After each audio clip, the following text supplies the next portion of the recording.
by street, suburb by suburb, homes, businesses and city blocks went under.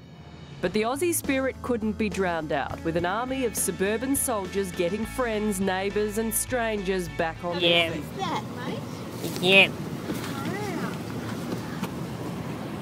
They need the cops here.